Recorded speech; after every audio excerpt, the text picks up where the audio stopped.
Takbir, Allahu Akbar. Bila diri ingin dikenang, semailah benih di tengah sawah.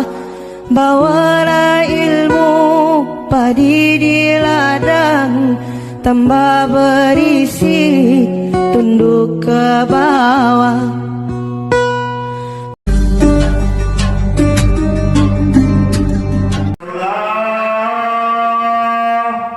Hayya falah,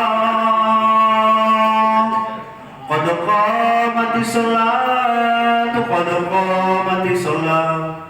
Allahu akbar, Allahu akbar. La ilaha illallah.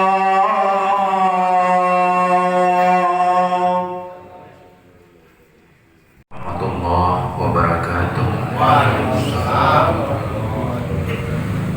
A'udzu billahi minasy syaithanir rajim.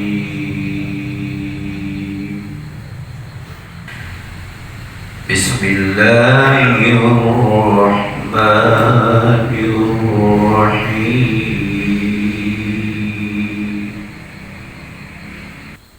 Ya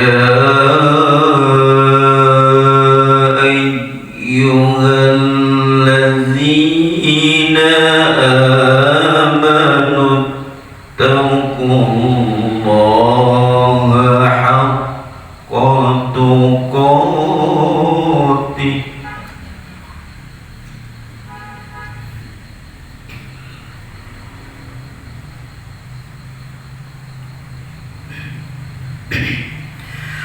wa la tamutunna illa wa antum muslimun.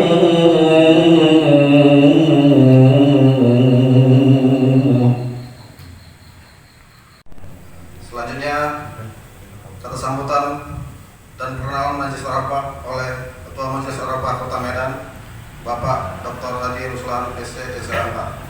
Pada Bapak di tempat silakan.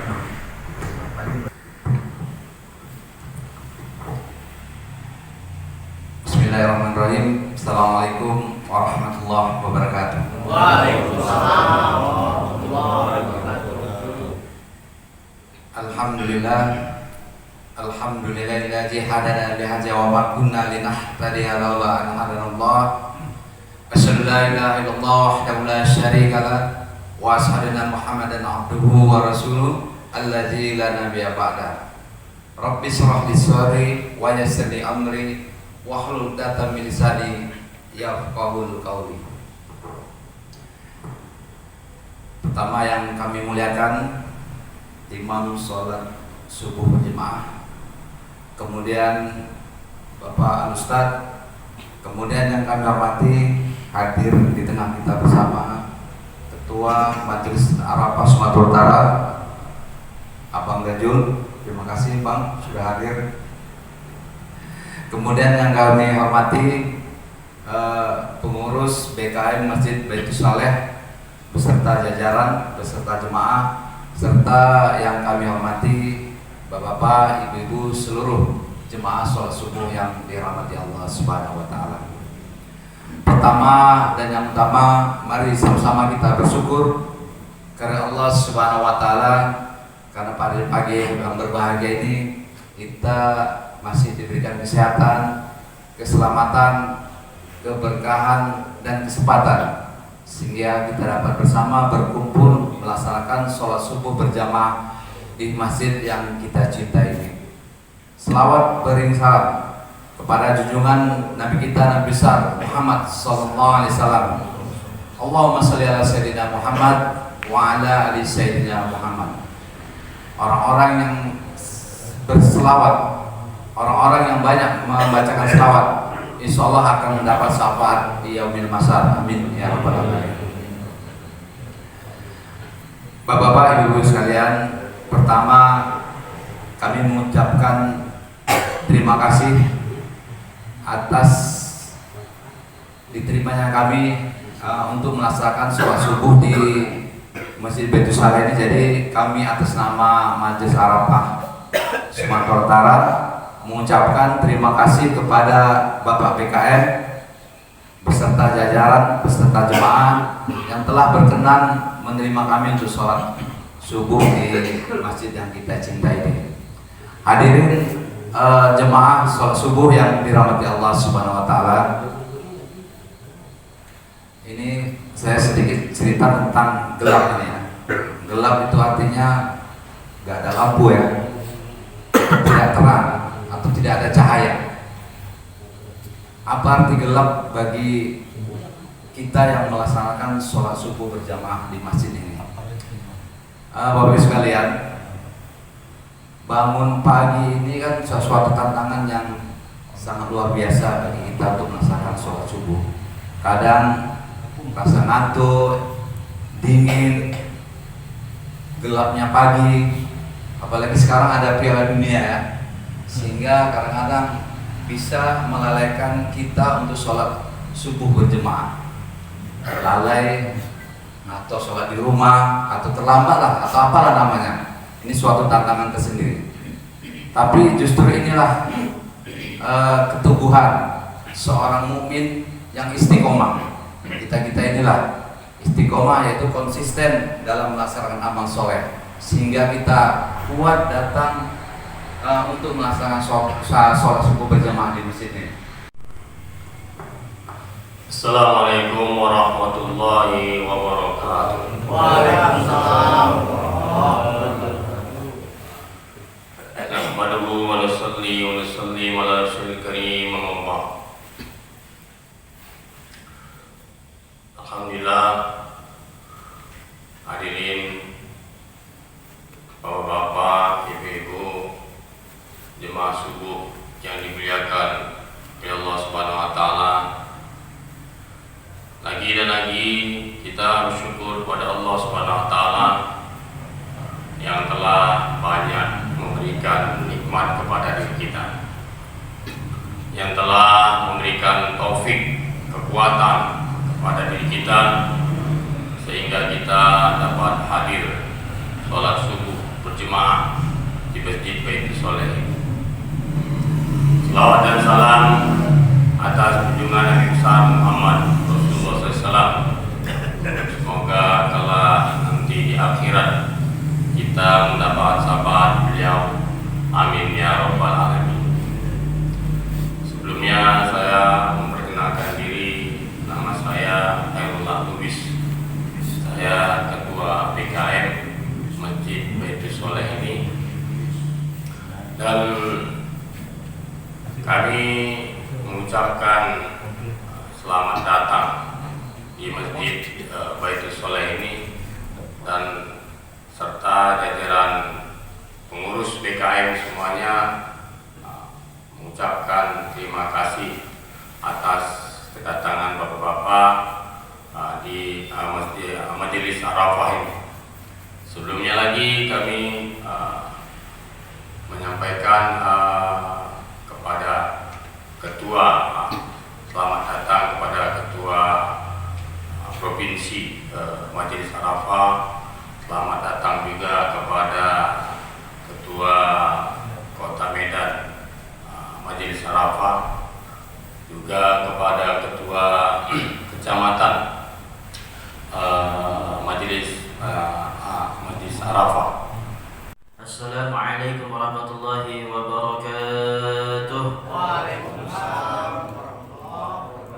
Alhamdulillahilladzi bi ni'matihi tatimmus shalihat. Asyhadu an la ilaha illallah wahdahu la syarika lah, wa asyhadu anna sayyidana wa maulana Muhammadan 'abduhu wa rasuluh. Allahumma shalli wa sallim wa karim wa zid 'ala sayyidina Muhammadin biftahi babi rahmatillah 'adada ma fi ilmillah, salatan wa salaman daimaini bidawami mulkillah wa 'ala alihi wa sahbihi wa man wala, amma ba'du. Bersyukur kita kepada Allah Subhanahu wa taala. Alhamdulillahilladzi bi ni'matihi tatimmus shalihat. Bersalawat kita kepada Nabi sallallahu alaihi wasallam. Allahumma shalli 'ala sayyidina Muhammad wa 'ala alihi wa sahbihi ajma'in. Mudah-mudahan kita termasuk umatnya yang mendapatkan syafaat yaumil qiyamah kelak. Amin ya rabbal alamin. Alhamdulillah, kita bersyukur kepada Allah atas nikmat yang diberikan kepada kita, nikmat iman, nikmat Islam, kesehatan, kesempatan sehingga kita dapat hadir di rumahnya Allah Subhanahu wa taala. Tempat yang mulia, tempat yang agung, tempat yang paling dimuliakan Allah Subhanahu wa taala. Man alifal masjid alifahullah. Barang siapa yang mencintai masjid, maka dia akan dicintai Allah Subhanahu wa ta'ala. Maka kita bersyukur kepada Allah, tanda cintanya Allah sama kita, kita dimudahkan untuk ke rumahnya Allah. Yakinlah bahwasanya kita semua ini orang yang insya Allah dimuliakan Allah. Bahwasanya orang-orang yang tak kala pagi harinya dia dimudahkan ke masjid, bukan ke pasar dulu. Ya, hati-hati kalau orang yang ke pasar dulu artinya dia jualan, dagang, tapi dia sampai nggak sholat, wallahi nggak ada keberkahan pada hidupnya. Walaupun jumlahnya dapatnya banyak, walaupun dapat dia banyak hasil daripada kerjanya tadi, tapi kita alhamdulillah Allah berikan kepada kita kefahaman. Dan inilah kata Nabi SAW, "May yuridillahu bihi khairan yufaqihu fid din." Barang siapa yang diberikan kefahaman, fakih dia dalam agama, maka dia adalah orang-orang yang tatkala diberikan kebaikan. Bukan berarti kebaikan Allah berikan kasih dunia, bukan. Bukan berarti Allah ketika baik sama hambanya dia diberikan harta yang berlimpah, bukan. Tetapi dia diberikan fakih dalam agama, mudah ke masjid, baca Quran mudah sholat duha, mudah sholat tahajud, mudah sholawat, mudah dia bersilaturahim seperti ini. Ini cara Allah Subhanahu wa ta'ala memberikan kepada kita kebaikan. Ya Allah, aku sudah tobat, aku sudah hijrah. Bukan berarti Allah nggak kasihkan dia dunia, bukan. Tetapi Allah mantapkan dulu keimanannya. Ya, sebelum hijrah mungkin dia, ya Allah, yang dekat sama aku mungkin tersisihkan. Orang yang dulu sama aku mungkin semuanya menjauh. Begitulah cara Allah Subhanahu wa ta'ala ketika kita diberikan keistiqomahan untuk sholat subuh berjamaah, sholat isya, tadi pun sambutan tentang sholat, masya Allah. Ini luar biasa sholat, ya. Karena sholat ini adalah salah satu yang akan ditanyakan Allah Subhanahu wa ta'ala pada seorang hamba di yaumil qiyamah kelak. Inna awwalu ma yuhasabu bihi 'abdul yaumal qiyamati as-shalah. Sesungguhnya amal yang akan ditanyakan Allah Subhanahu wa ta'ala pada hari kiamat nanti itu sholatnya. Jika baik sholatnya maka baik seluruhnya insya Allah. Namun sebaliknya jika buruk sholatnya maka buruk semuanya. Ada orang dia sholat tapi maksiat, STMJ. Tahu Bapak STMJ Pak? Sholat terus maksiat jalan. Ya. Habis sholat dia curi. Habis sholat dia mabuk. Habis sholat dia malah dia melakukan hal-hal yang dilarang Allah Subhanahu wa ta'ala. Ya, hati-hati. Makanya kenapa seperti ini? Tapi ayat Allah Subhanahu wa ta'ala, inna sholata tanha 'anil fahsya'i wal munkar. Bagaimana kedudukan ayat ini? Sesungguhnya sholat itu mencegah perbuatan keji dan munkar. Tapi setelah sholat kenapa dia melakukan kemungkaran? Kenapa coba? Banyak sholat, banyak juga korupsi. Banyak sholat, banyak juga maksiat. Pertama perhatikan dulu cara wudhunya. Perhatikan dulu cara bagaimana sholatnya. Hadirkan sholat tadi bukan hanya sekadar kewajiban, bukan. Kalau habis sholat udah menggugurkan kewajiban, yakinkan dalam hati kita, ya Allah, ini adalah perintahmu ya Allah. Ini adalah sunnah Nabi Shallallahu Alaihi Wasallam. Kalau kita meyakinkan seperti itu, maka insya Allah kita akan mendapatkan keberkahan. Maka itulah ayat tadi, inna sholata tanha 'anil fahsya'i wal munkar. Sungguhnya sholat itu mencegah kamu daripada perbuatan keji dan kemungkaran. Kalau betul-betul sholatnya, namun ketika tidak sholatnya tidak benar, dia bermain-main dalam sholatnya. Bahkan Allah Subhanahu wa ta'ala mengatakan fawailul lil musallin, celakalah bagi orang yang sholat. Ini bahaya pula. Orang yang sholat aja celaka Pak. Ya Bu ya. Orang yang celaka dia sholat. Bagaimana orang yang nggak sholat lagi? Ini lebih gawat. Fawailul lil musallin alladzina hum an sholatihim sahun. Kita ini hafal ayatnya, hadirin. Siapa itu orang yang dia lalai? Siapa yang celaka orang sholatnya tadi? Yaitu orang-orang yang dia riya. Alladzina hum yura'un. Oh, aku ke masjid lah. karena aku ketua BKM. Oh, aku ke masjid lah karena aku ketua Arafah. Aku ke masjid lah aku karena sekretaris Majelis Arafah. Oh, aku ke masjid lah karena aku bendahara Arafah. Jangan itu embel-embelnya niatnya. Ya Allah, aku ke masjid karena perintahmu ya Allah. Tadi dikatakan BKM kita, innama ya'muru masajidallah man amana billahi wal yawmil akhir wa aqama shalah wa ata zakah wa lam yakhsha illallah fa asa ulaika ay yakunu minal muhtadin. Sesungguhnya orang-orang yang memamurkan rumah Allah, masjid-masjid Allah, itulah orang yang beriman kepada Allah dan hari akhir. Maka sholat ini adalah satu-satunya ibadah yang gak bisa kita tinggalkan. Sudah balik dia, sudah dia remaja, masa dia masuk dia balik 7 tahun saja kita diminta sholat, apalagi 10 tahun gak sholat tadi anak tadi, maka disunahkan untuk mukulnya gak menyakitkan, gak membahayakan. Ini 10 tahun Pak dipukul, apalagi 40 tahun gak sholat, dibalok coba nih. 40 tahun, 30 tahun, 50 tahun gak sholat, bukan dipukul lagi Pak, ambil balok. Hati-hati Pak, jadi orang yang tujuan hidupnya tadi gak sholat, gak ibadah, kita mau untuk apa di dunia ini Pak? Tadi pada baca Quran tadi, ya ayyuhalladzina amanu taqullaha haqqa tuqatih wa la tamutunna illa wa antum muslimun. Jelas tadi ayatnya Allah Ta'ala tadi, surah apa tadi itu Pak? Al-Imran ayat 102. Orang yang tak kala dia beriman tadi ya, hai orang-orang beriman, bertakwalah kepada Allah Subhanahu wa taala dan janganlah kamu mati. Jangan kamu mati. Ini bahasa mati, bahasa Allah. Jadi kita terkadang bilang apa Pak? Meninggal. Loh, berlainan bahasanya nih. Telah meninggal dunia Fulan bin Fulan, diumumkan di masjid. Kenapa nggak berani bilang tadi, diumumkan telah mati Fulan bin Fulan? Tapi bahasa Allah mati Pak. Kalau orang yang dia berjuang di jalan Allah, mati syahid atau meninggal syahid?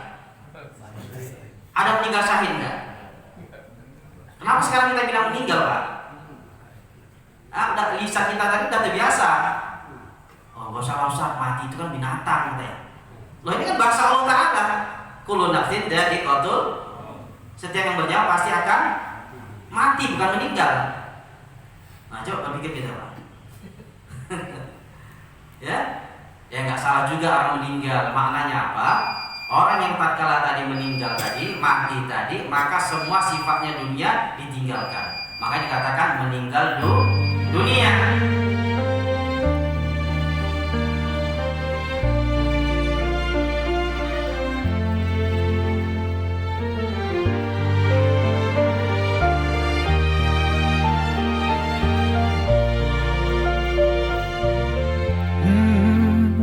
يا من صليت بكل الأنبياء يا من في قلبك رحمة للناس يا من ألفت قلوبا بالإسلام يا حبيبي يا شافعي يا رسول الله بأمي وأبي فديتك سيدي صلاة وسلام عليك يا نبي حبيبي يا محمد أتيت بالسلام والهدى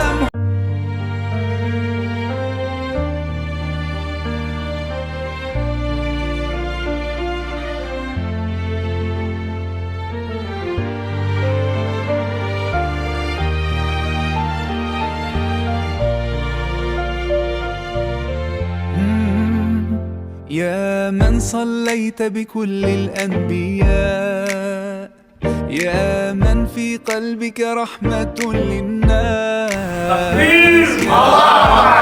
تكبير يا شافعي يا رسول الله بأمي وأبي فديتك سيدي صلاة وسلام عليك يا نبي